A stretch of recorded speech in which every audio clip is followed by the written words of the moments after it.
അസ്സലാമു അലൈക്കും വറഹ്മത്തുള്ളാഹി. അൽഹംദുലില്ലാഹ് വസ്സലാത്തു വസ്സലാമു അലാ സയ്യിദിൽ മുർസലീൻ വഅലാ ആലിഹി വസഹ്ബിഹി അജ്മഈൻ. അമ്മാ ബഅദ്. നമ്മൾ അള്ളാഹുവിൻ്റെ അനുഗ്രഹത്താൽ ഹജ്ജിൻ്റെ അവസാന നിമിഷങ്ങളിലേക്ക് പ്രവേശിക്കുകയാണ്. ഹജ്ജ് 8 മിനയിലാണ് നാം പറഞ്ഞു വന്നത്. മിനയിൽ ചെയ്യേണ്ട കർമ്മങ്ങളെക്കുറിച്ച് ഏകദേശം ഒരു രൂപം 8ൻ്റെ അന്ന് ഉണ്ടാകേണ്ട ഒരു രൂപം നമ്മുടെ ഉള്ളിൽ വന്നിട്ടുണ്ടാകും എന്ന് ഞാൻ പ്രതീക്ഷിക്കുകയാണ്. ഇനി നമ്മൾ പ്രതീക്ഷിക്കുന്ന ഹജ്ജിൻ്റെ ഏറ്റവും പ്രധാനപ്പെട്ട അമല് അറഫയിലെ നൃത്തമാണ്. ദുൽഹജ്ജ് 9 അതാണ് അറഫയിലെ ഹജ്ജിൻ്റെ റുക്കനാണ് അത്, അഥവാ അതില്ലെങ്കിൽ ഹജ്ജില്ല. അതാണ് ഹജ്ജ്. അറഫ ദിനമെന്ന് പറഞ്ഞാൽ അല്ലാഹു സുബ്ഹാനഹു വ തആല സൃഷ്ടിച്ച ദിവസങ്ങളിൽ പകലുകളിൽ ഏറ്റവും നല്ല ശ്രേഷ്ഠമായ പകലാണ് അറഫ പകൽ. രാവിലെ ഏറ്റവും പ്രധാനമായത് ലൈലത്തുൽ ഖദറാണ്. പകലിൽ ഏറ്റവും പ്രധാനമായത് അറഫ ദിവസം.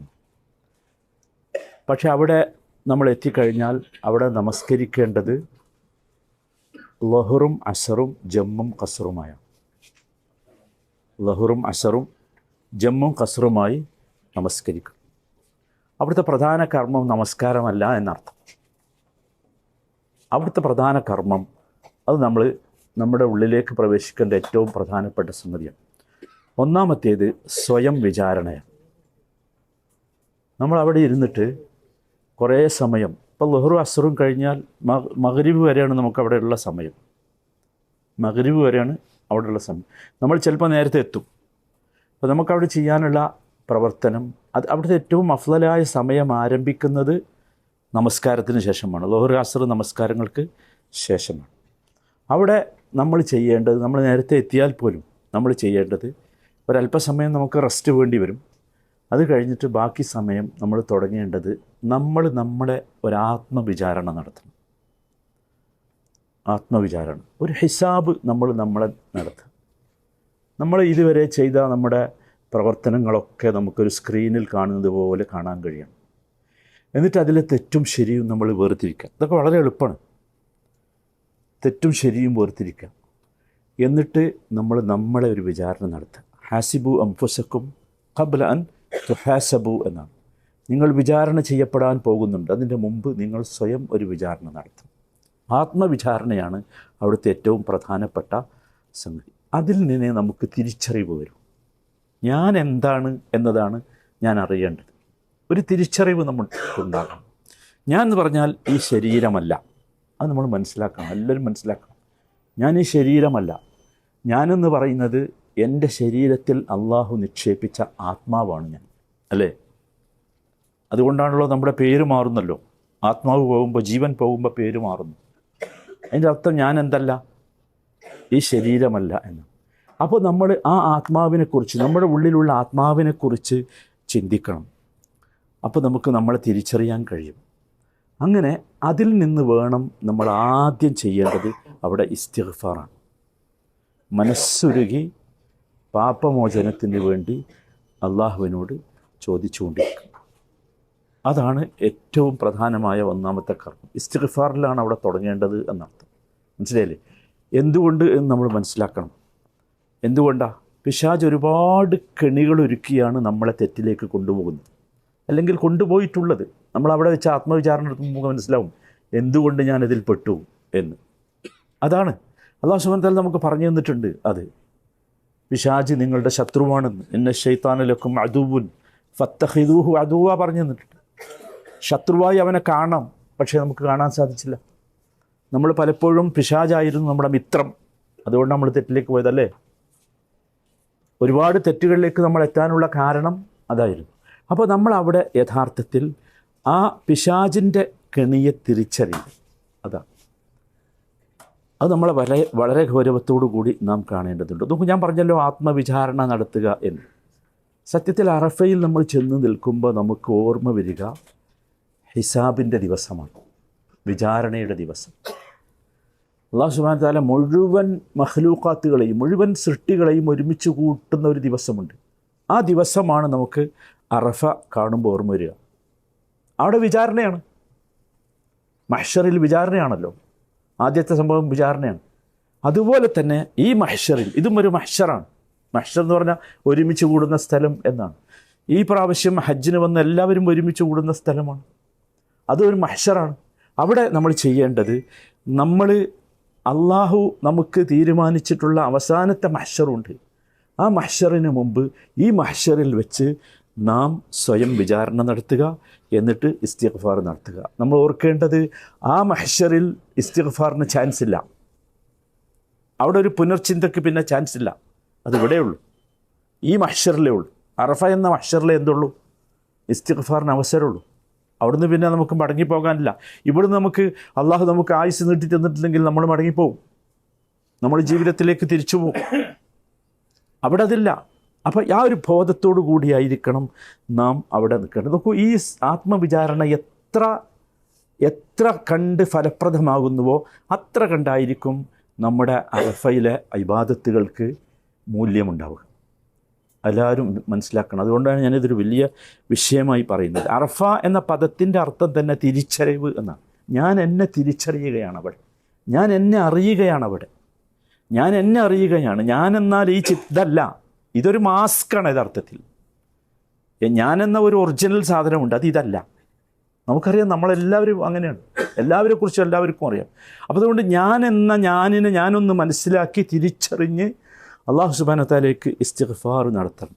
അതാണ് വേണ്ടത്. നോക്കൂ, നമ്മൾ മനസ്സിലാക്കേണ്ടത് അറഫ ദിവസമാണ് ഏറ്റവും പ്രധാനമായ അറഫയിലെ സംഭവം. എന്താണെന്ന് വെച്ചാൽ, ഒരു ഖുർആനിലെ ഒരു വചനം ഇറങ്ങിയത്, സൂറത്ത് മാഇദയിലെ 3-ാമത്തെ വചനം ഇറങ്ങിയത് അറഫയിലാണ്. അൽ യൗമ അക്മൽതു ലക്കും ദീനക്കും വഅത്മംതു അലൈക്കും നിഅമതി വറദീതു ലക്കുമുൽ ഇസ്ലാമ ദീന. എല്ലാവരും പഠിച്ചിട്ടുണ്ടാവും. ഇന്നാണ് അൽ യൗമ അക്മൽതു ലക്കും ദീനക്കും, നിങ്ങളുടെ ദീനിനെ ഞാൻ നിങ്ങൾക്ക് പൂർത്തിയാക്കി തന്നിരിക്കുന്നു. അതാണ് ആ ദിവസത്തിൻ്റെ ഏറ്റവും വലിയ സവിശേഷത തന്നെ. ദീനിനെ പൂർത്തിയാക്കി തന്നു എന്ന് പറഞ്ഞാൽ അന്നത്തോടു കൂടി ദീനെന്തായി? പൂർത്തിയായി. അതിൻ്റെ ശേഷം ഇനി വരുന്നത് എന്തല്ല? ദീനല്ല. അതിൻ്റെ ശേഷം ആരൊക്കെ എന്തൊക്കെ കൊണ്ടുവന്നോ അതെന്തല്ല? ദീനല്ല. അതാണ് അതിൻ്റെ ഏറ്റവും വലിയ പ്രത്യേകത. നമുക്ക് ദീൻ പൂർത്തിയായ ദിവസമാണ്. വ അത്മംതു അലൈക്കും നിഅമതി, നിങ്ങൾക്ക് എൻ്റെ നിഅമത്തുകളെ ഞാൻ പൂർത്തിയാക്കി തന്നു. അത്മംതു അലൈക്കും നിഅമതി, ഞാൻ എൻ്റെ നിഅമത്തുകളെ നിങ്ങൾക്ക് പൂർത്തിയാക്കി തന്നു. നോക്കൂ, എന്താണ് നമുക്കവിടെ കിട്ടേണ്ട നിഅമത്ത്? അത് നമ്മൾ അറിയണം. അത് അല്ലാഹു സുബ്ഹാനഹു വ തആല വേറൊരു സ്ഥലത്ത് സൂറത്ത് ഫത്ഹിൻ്റെ ആരംഭത്തിൽ വിശദീകരിച്ചു. അതെന്താ? ലിയഗ്ഫിറ ലക അല്ലാഹു മാ തഖദ്ദമ മിൻ ദബ്ബിഹി വമാ തഅഖർ വയുതിമ്മ നിഅമതഹു അലൈക. കഴിഞ്ഞുപോയതും വരാനിരിക്കുന്നതുമായ പാപങ്ങളെ അള്ളാഹു പുറത്തു തരിക എന്നതാണ് നിഅമത്ത്. അതും ആ ദിവസത്തിൻ്റെ സവിശേഷതയാണ്. മനസ്സിലായില്ലേ? ഈ ആയത്തൊരു വല്ലാത്ത ആയത്താണ്. നമ്മളവിടെ നിൽക്കുമ്പോൾ നമുക്ക് ഓർമ്മ വരേണ്ടത് ഈ വചനമാണ്, സൂറത്ത് മാഇദയിലെ ഈ വചനം. ജൂതന്മാർ ഉമർ ഇബ്നുൽ ഖത്താബിനോട് വന്ന് പറഞ്ഞിരുന്നു, ഈ ആയത്ത് ഞങ്ങൾക്കാണ് അവതരിപ്പിച്ചതെങ്കിൽ ഞങ്ങളൊന്നൊരു ആഘോഷ ദിവസമാക്കുമായിരുന്നു എന്ന്. നമുക്കും ഒന്ന് ആഘോഷമാണ്. നമ്മുടെ ആഘോഷം അറഫയിൽ നിന്നാണ് നമ്മൾ ആഘോഷിക്കുന്നത്. നമ്മുടെ ആഘോഷം എന്താ? നമ്മുടെ ആഘോഷം അള്ളാഹുവിൽ നിന്ന് മഗ്ഫിറത്ത് നേടിയെടുക്കുക എന്നതാണ്. അത് നമ്മൾ ശരിക്ക് ഓർമ്മ വേണം. അതുപോലെ നമ്മൾ മനസ്സിലാക്കേണ്ടത് സൂറത്തു ബുറൂജിൽ വഷാഹിദിൻ വ മഷ്ഹൂദ് എന്ന് പറയുന്നുണ്ട്. ഷാഹിദിൻ വ മഷ്ഹൂദ്. അതിലെ മഷ്ഹൂദ് എന്നത് അറഫ ദിവസമാണ്. ഷാഹിദ് വെള്ളിയാഴ്ച ദിവസമാണ്, സാക്ഷിയാകുന്ന ദിവസം. മഷ്ഹൂദ് അത് അറഫ ദിവസമാണ്. അത്ര ഒരു പ്രധാനപ്പെട്ട ദിവസമാണ് എന്നർത്ഥം. മനസ്സിലായില്ലേ? മറ്റൊന്ന് ഓർക്കേണ്ടത്, ഞാൻ പറഞ്ഞല്ലോ, പകലുകളിൽ വെച്ച് ഏറ്റവും ശ്രേഷ്ഠമായ പകൽ ഈ അറഫയുടെ പകലാണ്. അറഫയുടെ പകലാണ് പകലുകളിൽ വെച്ച് ഏറ്റവും ശ്രേഷ്ഠമായ പകൽ എന്ന് പറയുന്നത്. നബി സല്ലല്ലാഹു അലൈഹി വസല്ലമ അത് വളരെ കൃത്യമായി പഠിപ്പിച്ചു. എന്തുകൊണ്ടാണ് ശ്രേഷ്ഠമായ പകൽ എന്ന് പറഞ്ഞത്? അന്നാണ് എല്ലാ തെറ്റുകളും അള്ളാഹു പുറത്തു കൊടുക്കുന്ന ദിവസം, നരകത്തിൽ നിന്ന് മോചിപ്പിക്കുന്ന ദിവസം. ജാബിർ റളിയല്ലാഹുവിൻ്റെ വിശദമായ ഹദീസുണ്ട്. ഹജ്ജിനെക്കുറിച്ച് ഏറ്റവും വലിയ വിവരണം നടത്തിയത് ജാബിർ റളിയല്ലാഹു അൻഹുവാണ്. ഓരോന്നും വിവരിച്ചു തന്നിട്ടുണ്ട്. അതിൽ അദ്ദേഹം പറയുന്നുണ്ട്, നബി സല്ലല്ലാഹു അലൈഹി വസല്ലം പറഞ്ഞതായി, മാ മിൻ അയ്യാമിൻ അഫ്ളലു ഇൻദല്ലാഹി മിൻ അയ്യാമി അശ്രി ദുൽഹിജ്ജ. ദുൽഹിജ്ജയിലെ 10 ദിവസത്തേക്കാൾ ശ്രേഷ്ഠമായ മറ്റൊരു ദിവസവും ഇല്ല തന്നെ. പകലിനെ കുറിച്ചാട്ടോ പറയുന്നത്. അങ്ങനെ ആ ഹദീസ് ഇങ്ങനെ കഴിഞ്ഞു പോകുമ്പം അതിൻ്റെ അവസാനം നബി സല്ലല്ലാഹു അലൈഹി വസല്ലം പറയുന്നുണ്ട്, അതിലേറ്റവും ശ്രേഷ്ഠമായത് മാ മിൻ യൗമിൻ അഫ്ദലു മിൻ ഇൻദല്ലാഹി മിൻ യൗമി അറഫ. അറഫയേക്കാൾ ശ്രേഷ്ഠമായ മറ്റൊരു ദിവസവും ഇല്ല തന്നെ. എന്നിട്ട് ആ ശ്രേഷ്ഠത പറയുന്നത് യൻസിലുല്ലാഹു ഇലസ്സമാഇ ദുനിയ. ശരിക്കും ശ്രദ്ധിക്കണം, നമ്മൾ അർഫയിൽ ചെന്ന് നിൽക്കുമ്പോൾ ആ ദിവസത്തിൻ്റെ അത് മനസ്സിലാക്കണം. അള്ളാഹു സുബ്ഹാനഹു തആല സമാഉദ്ദുനിയയിലേക്ക് ഇറങ്ങി വരും. സമാഉദ്ദുനിയ എന്ന് പറഞ്ഞാൽ നമുക്കറിയാം 7 ആകാശങ്ങളാണ്. അതിൻ്റെ ഏറ്റവും താഴെയുള്ള ആകാശമാണ് സമാഉദ്ദുനിയ എന്ന് പറയുന്നത്. അള്ളാഹു ഉള്ളത് 7ാമത്തെ ആകാശത്തിന് മുകളിലാണ്. 7ാമത്തെ ആകാശത്തിന് മുകളിൽ ഒരു വലിയ ജലാശയമുണ്ട്. ആ ജലാശയത്തിന് മുകളിൽ ഒരു സിംഹാസനമുണ്ട്, അർഷ്. ആ അർഷിലാണ് അള്ളാഹു ഉള്ളത്. അതാണ് നമ്മുടെ വിശ്വാസം. അർ റഹ്മാനു അലൽ അർശി ഇസ്തവ എന്ന. അവിടുന്ന് അള്ളാഹു താഴെ ആകാശത്തേക്ക് ഇറങ്ങി വരും. അപ്പം ഇറങ്ങി വരുന്ന ദിവസമാണ് അള്ളാഹു എന്ന് വെച്ചാൽ അള്ളാഹുവിൻ്റെ സൃഷ്ടികളിലേക്ക് അടുക്കുകയാണ് എന്നർത്ഥം. ഏറ്റവും കൂടുതൽ അടുക്കുകയാണ്. എന്നിട്ട് ഫയുബാഹി ബി അഹ്ലിൽ അർദി അഹ്ലസ്സമാ. എന്നിട്ട് ഭൂമിയിലുള്ള ഈ അറഫയിൽ നിൽക്കുന്ന ആൾക്കാരുണ്ടല്ലോ, അവരെ സംബന്ധിച്ച് ആകാശത്തുള്ള ആളുകളോട് അള്ളാഹു തആല അന്തസ്സ് പറയും. കണ്ടില്ലേ എൻ്റെ ആളുകൾ. അള്ളാഹു പറയുന്ന വാക്കുണ്ട്, ഉൻളുറു ഇലാ ഇബാദി. മലക്കുകളോടാണ്, ആകാശത്തുള്ളവർ എന്ന് പറഞ്ഞാൽ മലക്കുകളാണ്. മലക്കുകളോട് പറഞ്ഞു കൊടുക്കുകയാണ്, മലക്കുകളെ നിങ്ങൾ നോക്കൂ എൻ്റെ അടിമകളിലേക്ക്. അവരെൻ്റെ അടുത്ത് വന്നിട്ടുള്ളത് ഷുഅസൻ ഗുബറൻ, പൊടി പിടിച്ച് പൊടി പുരണ്ട് ജട പിടിച്ചാണ്. എന്ന് വെച്ചാൽ നമ്മൾ സാധാരണ നമ്മൾ ഭയങ്കര പെർഫെക്റ്റ് ആയിട്ടാണല്ലോ പോലെ എല്ലായിടത്തും. പക്ഷെ ഇവിടെ ഷുഅസൻ ഗുബറായിരിക്കും. ആകെ പൊടിയുണ്ടാവും, നമ്മുടെ ഡ്രസ്സൊക്കെ ഒരു തരം കളറൊക്കെ മാറിയിട്ടുണ്ടാവും, നമ്മൾ തന്നെ ഒരു ജട പിടിച്ചുകൊണ്ടായിരിക്കും. അങ്ങനെ ഉള്ള ഒരവസ്ഥ. അവർ വന്നിട്ടുള്ളത് ദാഹീന ജാഉ മിൻ കുല്ലി ഫജ്ജിൻ അമീഖ്.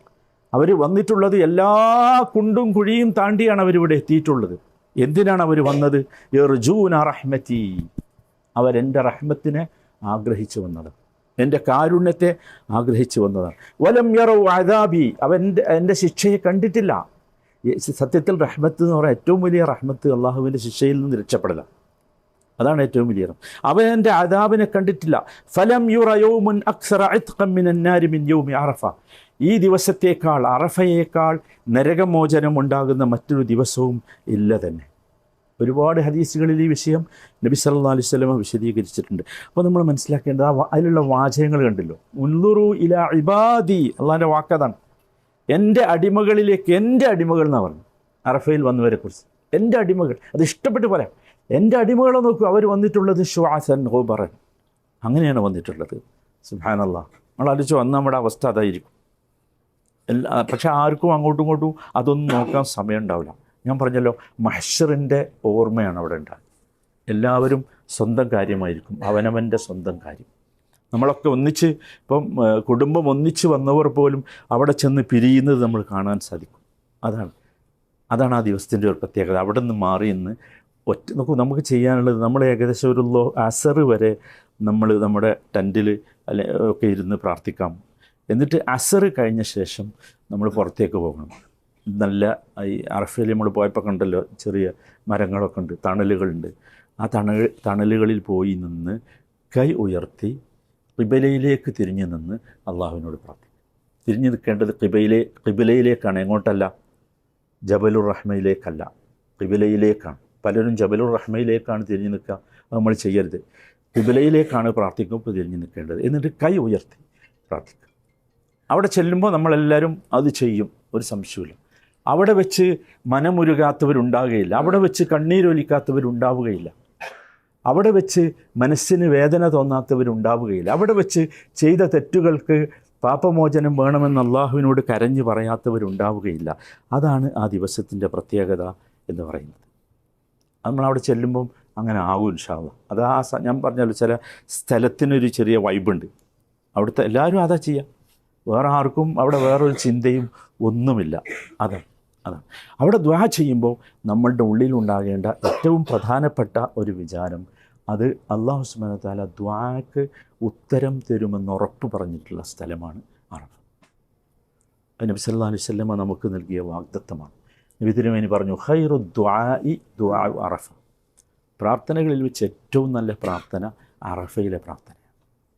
ഏറ്റവും നല്ല പ്രാർത്ഥന അറഫയിലെ പ്രാർത്ഥനയാണ്, വേറെ എവിടെയല്ല. നമ്മൾ ആലോചിച്ചത് ഒരു വല്ലാത്ത വാചകം. ഖൈറു ദുആഇ ദുആഉ അറഫ. എന്താണ് ദുആയുടെ ഖൈറ്? നല്ല വാചകങ്ങൾ ഉണ്ടാകുന്ന ആണോ? അല്ലല്ലോ. എന്താ ദുആൻ്റെ ഖൈർ എന്ന് പറഞ്ഞാൽ എന്താ? ഉത്തരം കിട്ടുക എന്നുള്ളതാണ്. അതാണ് ആ ദുആ അള്ളാഹു സ്വീകരിക്കുക എന്നത്. അതാണ് ഖൈറുദ്ദുആ എന്ന് പറയുന്നത്. സുബ്ഹാനല്ലാഹ്. എന്നിട്ട് നബി സല്ലല്ലാഹു അലൈഹി വസല്ലം അവസാനം ഒരു സംഗതി പറഞ്ഞു, അത് നമ്മളെല്ലാവരും ശ്രദ്ധിക്കണം. ഏറ്റവും കൂടുതൽ നാം അറഫയിൽ വെച്ച് ഉച്ചരിക്കേണ്ട വാചകം എന്താണ് എന്ന് നബി സല്ലല്ലാഹു അലൈഹി വസല്ലം പറഞ്ഞു, അഫ്ളലു മാ ഖുൽതു അന വന്നബിയ്യൂന മിൻ ഖബ്ലി.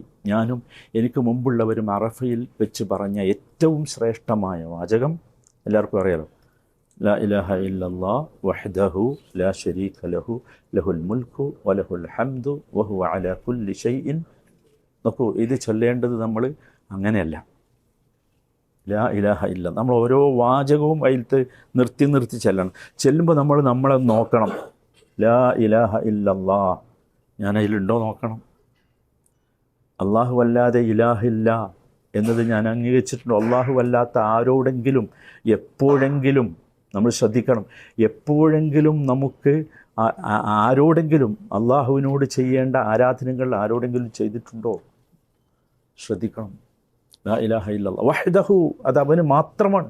വഹ്ദഹു മാത്രമാണ്. ഇനി നമ്മുടെ ജീവിതത്തിൽ അത് ഉണ്ടാകാൻ പാടില്ല, ഉണ്ടെങ്കിൽ ഉണ്ടാകാൻ പാടില്ല. ലാ ശരീക ലഹു, ലാ ഇലാഹ ഇല്ലല്ലാഹു വഹ്ദഹു ലാ ശരീക ലഹു. നമ്മൾ ഓർക്കണം, നമ്മൾ അതിലാണോ. അള്ളാഹുവിന് ഒരു ശരീക്കുമില്ല. നമ്മൾ ഇന്നലെ വിശദീകരിച്ചല്ലോ, അതുകൊണ്ട് ഞാൻ പറയാത്തത്. ലാ ഇലാഹ ഇല്ലല്ലാഹു വഹ്ദഹു ലാ ശരീക ലഹുൽ മുൽക്കു, നമ്മുടെ ഉള്ളിൽ അതുണ്ടോ നോക്കണം. അള്ളാഹുവിനാണോ എല്ലാ ആധിപത്യവും, അല്ല എൻ്റെ കയ്യിലും കുറച്ചുണ്ട് എന്നാണോ വിചാരം. ലഹുൽ മുൽക്കു വലഹുൽ ഹംദു, അള്ളാഹു അല്ലാത്ത ആരോടും നമ്മൾ സ്തോത്രം പറയാൻ പാടില്ല, സ്തുതി പറയാൻ പാടില്ല. വഹുവ അലാ കുല്ലി ഷൈഇൻ ഖദീർ, അള്ളാഹു എല്ലാറ്റിനും കഴിവുള്ളവനാണ്. വഹുവ അലാ കുല്ലി ഷൈഇൻ ഖദീർ, അവൻ എല്ലാറ്റിനും കഴിവുള്ളവനാണ്. അതാണ് ശരിക്ക് ഏറ്റവും കൂടുതൽ പറയേണ്ട വാചകം. അതാണ് ഏറ്റവും കൂടുതൽ പറയേണ്ട വാചകം, അതാണ് ലാ ഇലാഹ ഇല്ലല്ലാഹു വഹ്ദഹു ലാ ശരീക ലഹു ലഹുൽ മുൽക്കു വലഹുൽ ഹംദു വഹുവ അലാ കുല്ലി ഷൈഇൻ. അപ്പോൾ പ്രാർത്ഥിക്കുമ്പോഴേ ദുആ ഇങ്ങനെ ചെയ്യുമ്പോൾ കുറച്ച് കഴിയുമ്പോൾ കുറച്ചൊരു മടുപ്പൊക്കെ വരുമല്ലോ. അപ്പോൾ നമ്മൾ ഈ ദിക്റിലേക്ക് പോകും, മനസ്സിലായല്ലോ. അതിങ്ങനെ ഇടകലർത്തിപ്പോവും. അങ്ങനെയാണ് ചെയ്യേണ്ടത്. അങ്ങനെ ചെയ്യുമ്പോൾ എന്താണെന്ന് ചോദിച്ചാൽ നമുക്ക് യഥാർത്ഥത്തിലൊരു ഉന്മേഷം വരും. ആ ഉന്മേഷമാണ് അവിടെ ഉണ്ടാകേണ്ടത് എന്നർത്ഥം. നമ്മളെപ്പോഴും ശ്രദ്ധിക്കേണ്ടത് അതാണ്. നമുക്ക് മുമ്പ് ഒരുപാട് ആളുകൾ ഈ അറഫയിൽ നിന്ന് പോയിട്ടുണ്ട്. വലിയ വലിയ സഹാബികളും താബികളും ഒക്കെ നമ്മൾ പലപ്പോഴും ആലോചിക്കാറുണ്ട്. ഈ അറഫയെക്കുറിച്ച് എഴുതിയ ഒരുപാട് വലിയ ഗ്രന്ഥങ്ങളും പേജുകളും ഒക്കെയുണ്ട്. പലരുടെയും ചരിത്രം, അറഫയിൽ വന്ന് നിന്നപ്പോൾ എഴുതിയ ചരിത്രം, അതിൽ സഹാബികളുടെയും താബികളുടെ ചരിത്രം ഭയങ്കരമാണ്. അവരവിടെ വെച്ച് പ്രാർത്ഥിക്കുമായിരുന്നു, അല്ലാഹുമ്മ ലാ തറുദ്ദ അഹ്ലൽ മൗഖിഫി മിൻ അജ്ലി, അള്ളാഹുവെ ഈ അറഫയിൽ നിൽക്കുന്നവരുടെ പ്രാർത്ഥനകൾ ഞാൻ കാരണമായി നീ തട്ടിക്കളയരുതേ. ഞാനവിടെ നിന്നതിൻ്റെ കാരണം എന്ന് വെച്ചാൽ എന്താ, ഞാനവിടെ നിൽക്കേണ്ടത് സംശുദ്ധമായിട്ടായിരിക്കണം എന്നർത്ഥം. അതാണ് നമ്മളെപ്പോഴും ചിന്തിക്കേണ്ടത്. അതിലേറ്റവും പ്രധാനമായത് നമ്മളെ ഉള്ളിലുണ്ടാകേണ്ട വികാരം. കൈ ഉയർത്തുമ്പോൾ ഞാൻ ആദ്യം പറഞ്ഞതാണ്, യൻസിലുല്ലാഹു ഇലസ്സമാ ഇദ്ദുനിയ. അള്ളാഹു എവിടെ വന്ന് നിൽക്കുന്നുണ്ട്? സമാ ഉദ്ദുനിയയിൽ വന്ന്. അത് നമുക്ക് അനുഭവപ്പെടണം. അള്ളാഹു ഇത് എൻ്റെ ഏറ്റവും അടുത്തുണ്ട്. ഞാൻ ചോദിക്കുന്നതിന് ഉത്തരം നൽകാൻ, മറുപടി നൽകാൻ, എൻ്റെ പ്രശ്നങ്ങൾ തീർക്കാൻ, എൻ്റെ വിഷമങ്ങൾ തീർക്കാൻ അള്ളാഹു ഉണ്ട് എന്ന വിചാരമായിരിക്കണം. നബി സല്ലല്ലാഹു അലൈഹി വസല്ലമയുടെ അറഫ അതിമനോഹരമായിരുന്നു. നബിയുടെ അറഫ വല്ലാത്ത അറഫയായിരുന്നു. സഹാബികൾ മുഴുവൻ വളരെ, കാരണം നബി സല്ലല്ലാഹു അലൈഹി വസല്ലമയുടെ കൂടെ അറഫയിൽ നിന്നവരാണ് സഹാബത്ത്, ഹജ്ജിന് വന്നവരൊക്കെ. അന്ന് വൈകുന്നേരമായപ്പോൾ നബി സല്ലല്ലാഹു അലൈഹി വസല്ലമ ആളുകളെ വിളിച്ചു കൂട്ടി. ബിലാൽ റളിയല്ലാഹു അൻഹുവിനോട് പറഞ്ഞു, ബിലാലെ ആളുകളോടൊക്കെ എന്നെ ശ്രദ്ധിക്കാൻ പറയണം. അൻസിത്ത് ലീ.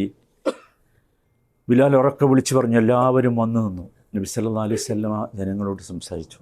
ഭയങ്കര ഈ നബി സല്ലല്ലാഹു അലൈഹി വസല്ലമ അറഫയിൽ വെച്ച് സംസാരിച്ച അവസാനത്തെ സംസാരം അതാണ്.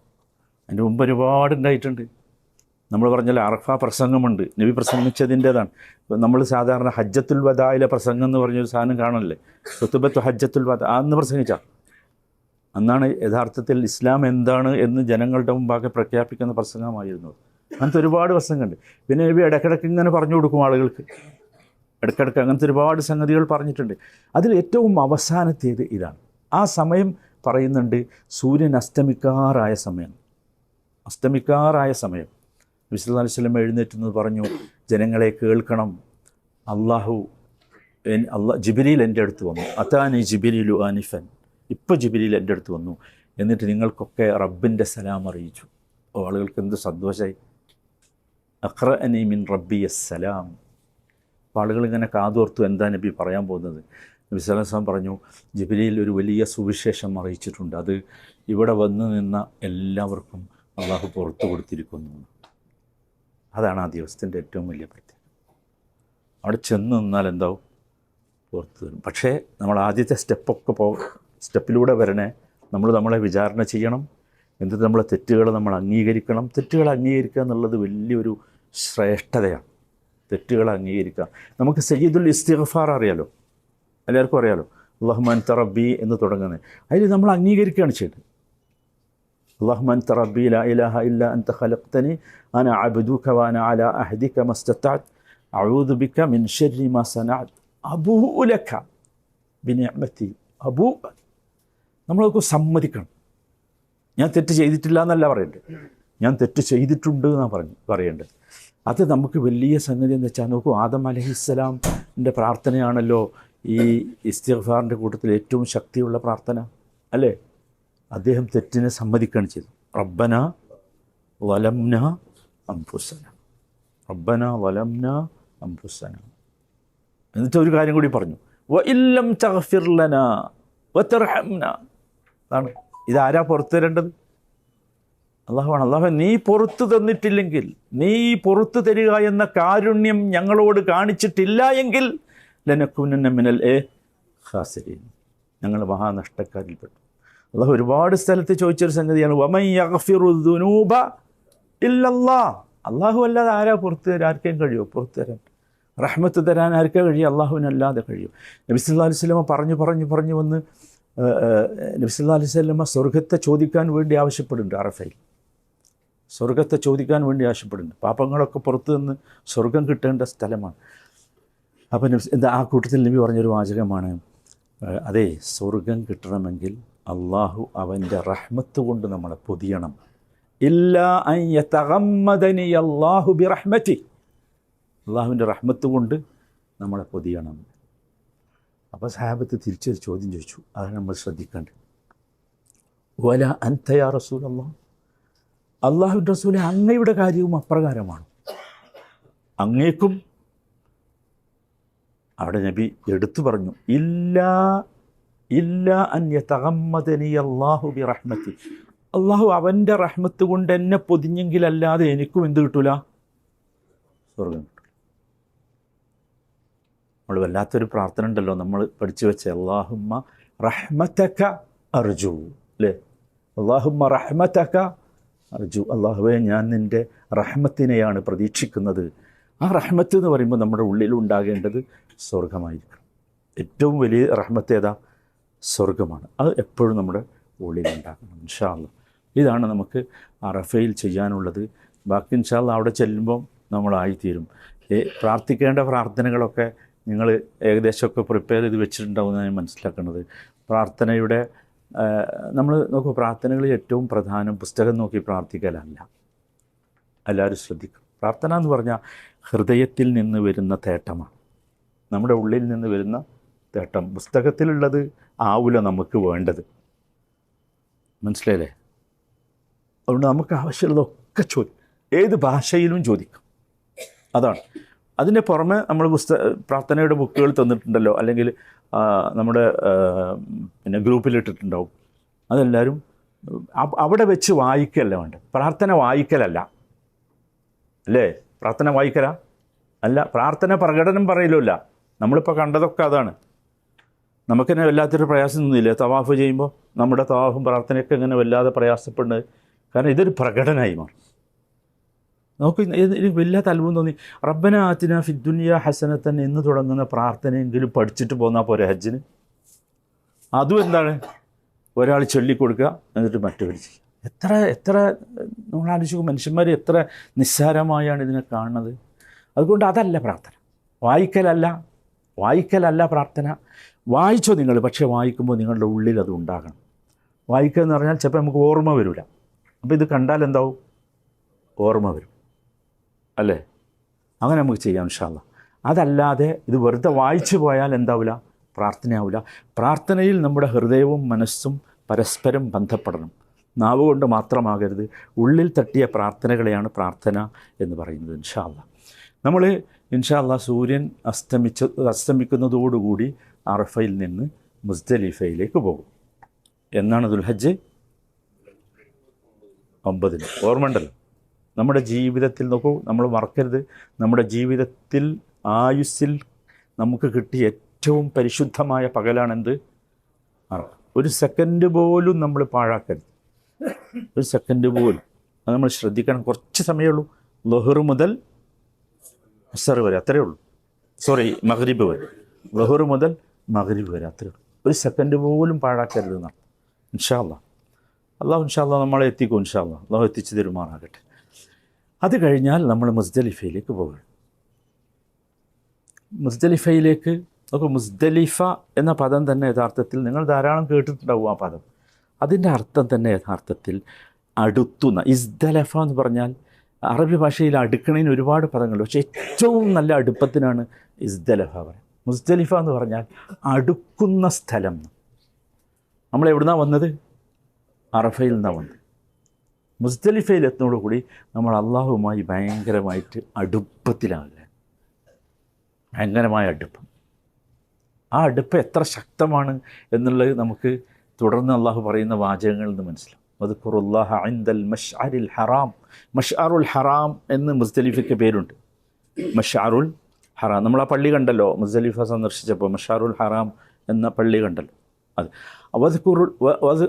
വദ്കുറുല്ലാഹ ഇൻദൽ മശ്അരിൽ ഹറാം.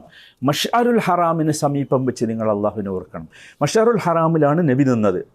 ആ പള്ളി ഉണ്ടാക്കിയത് നബി മുസ്ദലിഫയിൽ നിന്ന സ്ഥലമാണ്. എന്നിട്ട് നബി പറഞ്ഞു, എവിടെ നിന്നാലും എന്താണ്? മുസ്ദലിഫയാണ്. മനസ്സിലായില്ലേ? ഏകദേശം ഒരു ഇപ്പോഴത്തെ ജിയോഗ്രഫിക്കൽ കണക്കനുസരിച്ച് 590 ഹെക്ടർ ഭൂമിയാണ് മുസ്ദലിഫയുള്ളത്. കാരണം ഈ ആളുകൾക്കൊക്കെ ഇവിടെ വന്ന് നിൽക്കണം, മുസ്ദലിഫയിൽ നിൽക്കണം. മുസ്ദലിഫയിൽ നമുക്ക് ടെൻറ്റും ഒന്നും ഉണ്ടാവില്ല. നമ്മളടുത്തൊരു ചെറിയ ബെഡ്ഷീറ്റ് വേണം. അവിടെ എത്തിയാൽ നമ്മൾ ആ ബെഡ്ഷീറ്റ് വിരിക്കുന്നു. നമ്മൾ 2 നമസ്കാരം അവിടെ വെച്ച് നിർവഹിക്കും. മഗ്രിബും ഇശയും, ജമ്മും കസ്റുമൈൻസ്. നമ്മളടുത്തുമ്പോൾ തന്നെ ഒരുപാട് നമസ്കാരങ്ങൾ അവിടെ നടക്കുന്നത് നമ്മളിങ്ങനെ കാണും. മനസ്സിലായില്ലേ? അപ്പോൾ ആദ്യം ചെയ്യേണ്ട പണി, നമ്മൾ വിരിപ്പ് വിരിക്കുന്നു, നമ്മൾ എന്ത് ചെയ്യുന്നു? നമസ്കരിക്കുന്നു. മനസ്സിലായില്ലേ? നമസ്കരിക്കാൻ വെള്ളം കിട്ടിയിട്ടില്ലെങ്കിൽ നമുക്ക് അവിടെ തൈമം ചെയ്യാം. കിട്ടാത്ത പ്രശ്നം ഉണ്ടാകാൻ സാധ്യതയല്ല. മനസ്സിലായില്ലേ? ഇനി സമയമൊക്കെ വൈകും അല്ലെങ്കിൽ കിട്ടാൻ സാധ്യതയില്ല എന്നൊക്കെ കണ്ടാൽ നമുക്ക് തൈമം ചെയ്തിട്ട് എന്ത് ചെയ്യാം? നമസ്കരിക്കാം. അവിടുന്ന് നമ്മൾ മഗ്രിബും ഇശയും ജമ്മും കസറുമായി നമസ്കരിച്ചു അല്ലേ? നമസ്കരിച്ചു. ഇനി നമുക്ക് അവിടെ ചെയ്യാനുള്ളത് അവിടെ ഉറങ്ങലാണ്. മശ്അറുൽ ഹറാമിലെ അല്ലെങ്കിൽ മുസ്ദലിഫയിലെ ഏറ്റവും വലിയ പ്രവർത്തനം അതാണ്. നബി സല്ലല്ലാഹു അലൈഹി വസല്ലമയുടെ ഹജ്ജിനെ കുറിച്ച് പറയുന്നിടത്ത് അത് പറയുന്നു. നബി അവിടെ ചെരിഞ്ഞു കിടന്നു, ഫജ്ർ വരെ നബി അവിടെ ഉറങ്ങിയിട്ട്. അപ്പോൾ നമ്മളും അത് ഉറങ്ങന്നെ. അത് യഥാർത്ഥത്തിൽ അവിടെ വെച്ച് ചെയ്യുന്ന ഒരു ഇബാദത്താണ്. എന്ത്? ആ ഉറക്കം. മനസ്സിലായില്ലേ? എല്ലാവരും ശ്രദ്ധിക്കുക. നമ്മൾ ഇൻഷാ അല്ലാഹ് നമ്മളെല്ലാവരും അങ്ങനെ അവിടെ ഉറങ്ങാനാണ് ആഗ്രഹിക്കുന്നത്. വലിയ പ്രയാസമുള്ളവർക്ക് വേണമെങ്കിൽ മുസ്ദലിഫയുടെ രാത്രി പകുതി കഴിഞ്ഞാൽ തിരിച്ചു പോകാം, നമുക്ക് ടെൻറ്റിലേക്ക് പോകാം. നമ്മുടെ ടെൻറ്റ് ഏകദേശം മുസ്ദലിഫയുടെ അടുത്താണുള്ളത്.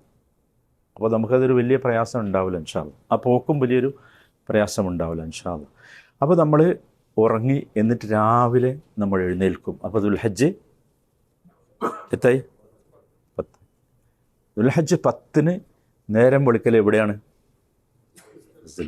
അതോടുകൂടി നമ്മൾ അള്ളാഹുവിൻ്റെ അടുത്ത ആളായി കഴിഞ്ഞിട്ടുണ്ടാവും. ആ ഉറക്കത്തോടുകൂടി. ആ ഉറക്കമാണ് അവിടെ അടുപ്പിക്കുന്നത്. നമ്മൾ ചിലപ്പോൾ സ്വപ്നമൊക്കെ കാണും അവിടെ കിടന്നിട്ട്, നല്ല സ്വപ്നങ്ങൾ കാണും. ഭയങ്കര സംഭവമാണ് മുസ്ദലിഫ. നമ്മളവിടെ ചെന്ന് കിടക്കുമ്പോൾ നമുക്ക് ഇങ്ങനെ അറിയും. നമ്മുടെ ജീവിതത്തിൽ അങ്ങനെ ഉണ്ടായിട്ടുണ്ടാവില്ല. നമ്മൾ ചിലപ്പോൾ ബസ് കിട്ടാത്തതുകൊണ്ട് റെയിൽവേ സ്റ്റേഷനിലൊക്കെ ഉറങ്ങിയിട്ടുണ്ടാവും. ഇത് ബസ് കിട്ടാത്തതുകൊണ്ടല്ല, ഈ നമ്മളൊരു ബസ് കയറാൻ വേണ്ടിയാണ്, സ്വർഗത്തിലേക്ക് പോകുന്ന ബസ്സിൽ കയറാൻ വേണ്ടിയാണ് എന്ത്? മുസ്ദലിഫ. കാരണം അവിടെ അള്ളാഹുമായി. ഇനി നോക്കൂ, ഇനി അവിടെ ചെയ്യാനുള്ള എന്താ വെച്ചാൽ ഫജ്ർ നിസ്കരിക്കണം രാവിലെ എഴുന്നേറ്റിട്ട്. നമുക്ക് എല്ലാവരും മനസ്സിലാക്കണം, ഈ ഹജ്ജിൻ്റെ ദിവസങ്ങളിൽ 2 സുന്നത്ത് നമസ്കാരങ്ങളേ ഉള്ളൂ. എല്ലാവരും ശ്രദ്ധിക്കണം. റവാത്തിബുകളിൽ 1 ഫജ്റിൻ്റെ സുന്നത്ത്, നബി സല്ലല്ലാഹു അലൈഹി വസല്ലം നിസ്കരിച്ചതാട്ടോ ഈ പറഞ്ഞു. പിന്നെ വിത്റും. അതല്ലാത്ത സുന്നത്ത് നമസ്കാരങ്ങൾ എവിടെയല്ല? ഹജ്ജിലില്ല. മനസ്സിലായില്ലേ? മനസ്സിലായില്ലല്ലോ എല്ലാവർക്കും? ക്ലിയർ അല്ലേ? അതല്ലാത്ത റവാത്തിബ് സുന്നത്തുകൾ ഹജ്ജിലില്ല. അപ്പോൾ ബാക്കി സമയമൊക്കെ നമുക്ക് എന്തിനുള്ളതാണ്? നമുക്ക് വുളു ചെയ്താൽ വേണമെങ്കിൽ 2 റക്അത്ത് നിസ്കരിക്കും. വുളുവിൻ്റെ 2 റക്അത്തുണ്ട്. അല്ലാതെ ളുഹറിന് എന്തില്ല? സുന്നത്തില്ല, അസറിന് സുന്നത്തില്ല, മഗ്രിബിന് സുന്നത്തില്ല, ഇശാക്ക് സുന്നത്തില്ല, ഫജറിന് സുന്നത്ത്. ക്ലിയർ അല്ലേ? അപ്പോൾ നമ്മൾ വുളു എടുത്ത് വന്നു, തഹജ്ജുദ് നിസ്കരിച്ചു, വിത്ർ നിസ്കരിച്ചു, എന്നിട്ട് കഴിഞ്ഞിട്ട് അവിടെ ഇരിക്കുമ്പോഴേക്ക് എന്ത് ചെയ്യും? ബാങ്ക് കേൾക്കും. എന്നിട്ട് നമ്മൾ 2 റക്അത്ത് സുന്നത്ത് നിസ്കരിക്കും. അത് കഴിഞ്ഞിട്ട് ഫജർ നമസ്കരിക്കും, സുബഹി നമസ്കരിക്കും. അത് നമസ്കരിച്ചിട്ട് നമ്മൾ കുറച്ച് സമയം അവിടെ ഇരിക്കും. അത് വാല്യബിൾ സമയമാണ്, ഏറ്റവും വിലപ്പെട്ട സമയം. നബി സല്ലല്ലാഹു അലൈഹി വസല്ലം ഇരുന്ന സമയമുണ്ട് അവിടെ. കുറച്ച് നേരം വെളിച്ചം ഇങ്ങനെ ആകുമ്പോൾ നമ്മൾ എഴുന്നേൽക്കും. അവിടെ നമ്മൾ ചെയ്യേണ്ടത്, നമ്മൾ അള്ളാഹുവിനോട് ഏറ്റവും അടുത്തു എന്ന് നമുക്ക് ഓർമ്മ വരണം, നമ്മുടെ ഉള്ളിലുണ്ടാകണം. ഞാൻ അള്ളാഹുവിനോട് ഏറ്റവും അടുത്തുണ്ട്. ഏറ്റവും അടുത്ത് കഴിഞ്ഞാലുള്ളൊരു വിഷയം എന്താ വെച്ചാൽ, പിന്നെ ഏറ്റവും കൂടുതൽ ഓർക്കുക ആരായിരിക്കും? ഏറ്റവും കൂടുതൽ അടുത്തവനായിരിക്കും അല്ലേ? നമ്മൾ ജീവിതത്തിൽ ഏറ്റവും കൂടുതൽ ഓർക്കലാരെ? നമ്മളുമായി ഏറ്റവും കൂടുതൽ കണക്ഷനുള്ള ആളല്ലേ ഓർക്കുക അല്ലേ? ഏറ്റവും കൂടുതൽ കണക്ഷനുള്ള ആളെയാണല്ലോ ഓർക്കുക അല്ലേ? എന്താ നിങ്ങൾ പറയാത്തത്? അപ്പോൾ ആ കണക്ഷൻ പൂർത്തിയായോ ഇല്ലേ എന്നുള്ളത് നമുക്ക് അവിടുന്ന് ബോധ്യമാവും. അതാണ്, അത് പൂർത്തിയായോ ഇല്ലേ എന്ന് ബോധ്യമാവും. ആ കണക്ഷൻ റെഡി ആയിട്ടുണ്ടോ? ഞങ്ങൾക്ക് വേണമെങ്കിൽ ഒന്നുകൂടി ടെസ്റ്റ് ചെയ്യാൻ ഞാൻ ഒരു സംഗതി പറഞ്ഞുതരാം. പിന്നെ ഇമാം ഇബ്നുൽ ഖയ്യിം റഹിമഹുല്ലാഹ് പറഞ്ഞതാണ്.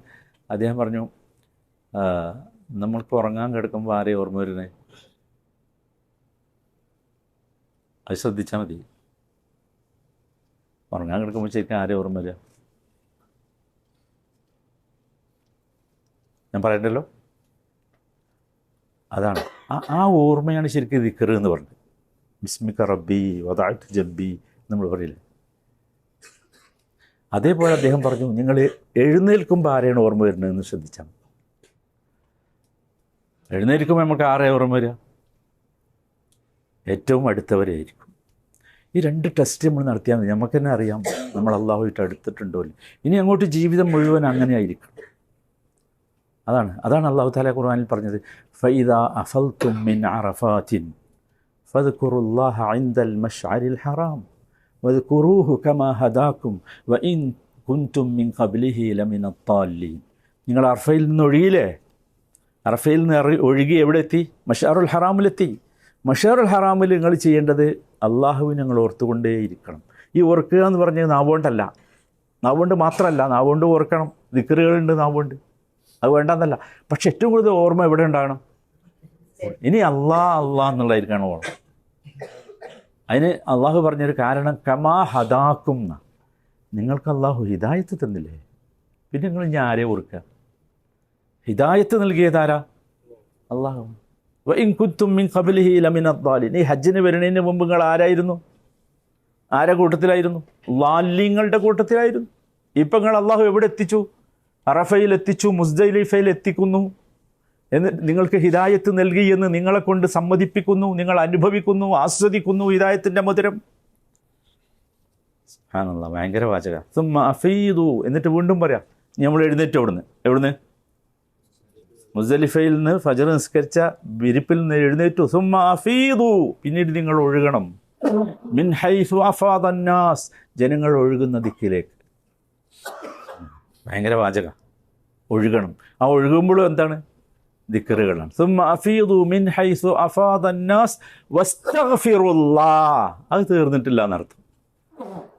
അപ്പോഴും നിങ്ങൾ അള്ളാഹുവിനോട് എന്ത് ചെയ്യണം? ഇസ്തിഗ്ഫാറിനെ ചോദിക്കും. ഇസ്തിഗ്ഫാറിനെ ചോദിക്കുക എന്ന് പറഞ്ഞാൽ എല്ലാവരും ശ്രദ്ധിക്കണേ. അസ്തഗ്ഫിറുല്ലാഹ് എന്നുള്ള വാക്ക് പറയലല്ല, എല്ലാവരും ശ്രദ്ധിക്കണം. അസ്തഗ്ഫിറുല്ലാഹ് എന്ന വാക്ക് പറഞ്ഞാൽ ഇസ്തിഗ്ഫാർ ആവില്ല. അത് എവിടെ തട്ടി പറയണം? ഹൃദയത്തിൽ തട്ടി പറയണം. അള്ളാഹുവിനോട് ചോദിക്കണം. ഇസ്തിഗ്ഫാറിന് ഒരുപാട് പ്രാർത്ഥനകൾ റസൂലുള്ളാഹി സ്വല്ലല്ലാഹു അലൈഹി വസല്ലം പഠിപ്പിച്ചു. അപ്പം അതൊക്കെ നമ്മുടെ ഉള്ളിലുണ്ടാകണം. ആ രീതിയിൽ അള്ളാഹുവിനോട് ചോദിക്കണം. നമുക്ക് ഇസ്തിഗ്ഫാർ നമ്മൾ എപ്പോഴും ശ്രദ്ധിക്കേണ്ടത്, തെറ്റ് ചെയ്യാത്തൊരു മനുഷ്യനും ഉണ്ടാവില്ല. അതിനാണ് ആദം നബി ആദ്യം തെറ്റ് ചെയ്ത ആരാ? ആദം നബിയാണ്. അത് നമുക്ക് മനസ്സിലാക്കി തരാൻ തന്നെയാണ് ആ തെറ്റ്. എല്ലാവരും തെറ്റ്. നമ്മൾ ശ്രദ്ധിക്കേണ്ട, ഒരിക്കലും ചെയ്ത തെറ്റുകൾ ആലോചിച്ച് ആസ്വദിക്കുന്നവരാകരുത് നാം. അതാണ് ഇസ്തിഗ്ഫാറിൻ്റെ ഏറ്റവും വലിയ അടയാളം. നമ്മൾ ശ്രദ്ധിച്ചാൽ മതി. എൻ്റെ തെറ്റുകൾ അള്ളാഹു പൊറുത്തിട്ടുണ്ടോ എന്നറിയാനുള്ള അടയാളം, ആ തെറ്റ് ചെയ്തപ്പോൾ നമ്മൾ ആസ്വദിച്ചിട്ടുണ്ടാവും, പല ആസ്വാദനങ്ങളും ഉണ്ടായിട്ടുണ്ടാവും. മനസ്സിലായില്ലേ? അപ്പോൾ ആ തെറ്റുകൾ ഒരിക്കലും പിന്നീട് നമുക്ക് എന്താകരുത്, ആസ്വാദനം. മറിച്ച് അത് ആലോചിക്കുമ്പോൾ നമുക്ക് എന്ത് വേണം, വല്ലാത്ത പ്രയാസം. ആ കാര്യം, ആ വാക്ക്, ആ സംഗതി, ആ സ്ഥലം, അവിടെയൊക്കെ നമുക്ക് പ്രയാസം ഉണ്ടാകും. അതൊരടയാളമാണ് എന്തിൻ്റെ. പക്ഷേ നമ്മളൊരു പ്രശ്നം എന്താ വെച്ചാൽ, നമ്മളെപ്പോഴും തെറ്റിനെ ന്യായീകരിക്കുക ചെയ്യാം. നമ്മളോട് ആരെങ്കിലുമൊക്കെ നമ്മളെ ഓർമ്മിപ്പിക്കും, എടാ ആ ചെയ്തത് തെറ്റാണ് കേട്ടോ. പക്ഷെ നമ്മളുടെ ഉള്ളിൽ എന്താ ഉണ്ടാകുക, അവനങ്ങനെ ചെയ്തുകൊണ്ടല്ലേ. ഇതുണ്ടെങ്കിൽ അതിൻ്റെ അർത്ഥം ആ തെറ്റ് അള്ളാഹു എന്ത് ചെയ്തിട്ടില്ല, പുറത്തിട്ടില്ല എന്ന്. ശരിക്കും ശ്രദ്ധിച്ചു. രണ്ടാമത്തേത്, തെറ്റിനെ ആസ്വദിക്കും. ഭയങ്കര ആ തെറ്റ് അന്ന് ചെയ്തത് നല്ല ആസ്വാദനം ഉണ്ടായിട്ടുണ്ടാവും. മനസ്സിലായില്ലേ? പിന്നെ അത് ആലോചിക്കുമ്പോഴോ അപ്പോൾ ആസ്വാദനം വരികയാണെങ്കിൽ അതിൻ്റെ അർത്ഥം എന്താ, മഗ്ഫിറത്തായിട്ടില്ല.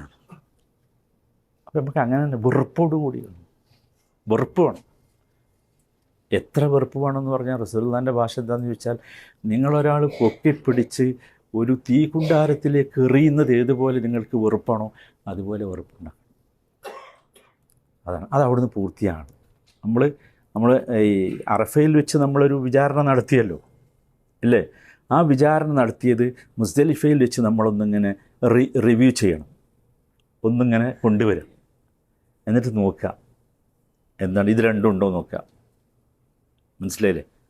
ഇത് രണ്ടും ഉണ്ടെങ്കിൽ എന്തല്ല, കിട്ടിയിട്ടില്ല നോക്കുക.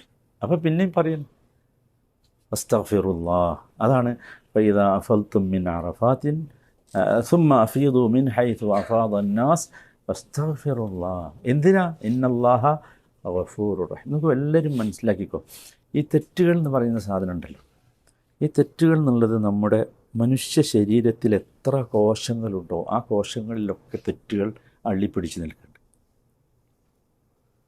അതാണ് ഒരു വല്ലാത്ത സംഗതിയാണ് നമ്മൾ മനസ്സിലാക്കേണ്ടത്. എല്ലാ സെല്ലുകളിലും ഉണ്ട്.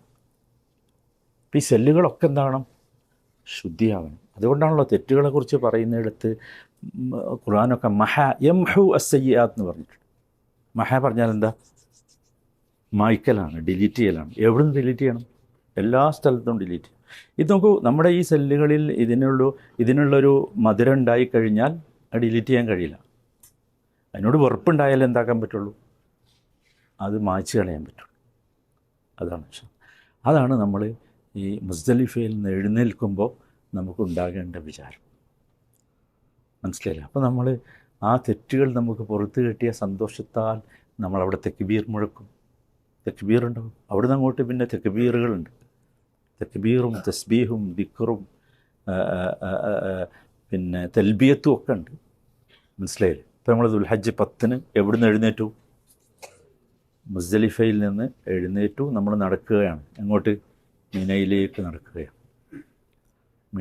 നടക്കുകയാണ്. ഇൻഷാ അല്ലാഹ് നമുക്ക് നാളെ അവസാനിപ്പിക്കാം. അതാണ് കുറച്ച് കാര്യങ്ങൾ നമ്മൾ ശരിക്കും ശ്രദ്ധിക്കേണ്ട. എന്താ വെച്ചാൽ, നമ്മൾ ഈ രീതിയിൽ നമ്മുടെ മനസ്സിന്, ഹൃദയത്തിന് മാറ്റം വന്നിട്ടുണ്ടോ എന്ന് നമ്മൾ ശ്രദ്ധിക്കണം. അതല്ലാതെ ഇതെന്താകരുത്, ഒരു യാന്ത്രികമാകരുത്. ഹജ്ജ് യാന്ത്രികമായി ഒരിക്കലും നിങ്ങൾ ഇതിൻ്റെ ഒരു കർമ്മത്തിൽ എന്തെങ്കിലും തെറ്റുപറ്റുന്നതിനെക്കുറിച്ച് ബേജാറാകുക വേണ്ട. ഇതിൻ്റെ ഒരു കർമ്മത്തിൽ എന്തെങ്കിലും തെറ്റുകൾ പറ്റുന്നതിനെക്കുറിച്ച് നിങ്ങൾ ബേജാറാകുകയേ വേണ്ട. ബേജാറാകുകയേ വേണ്ട. അതിനൊക്കെ പരിഹാരമുണ്ട്. എന്ത് തെറ്റ് ഹജ്ജിൽ വന്നാലും എന്തുണ്ട്?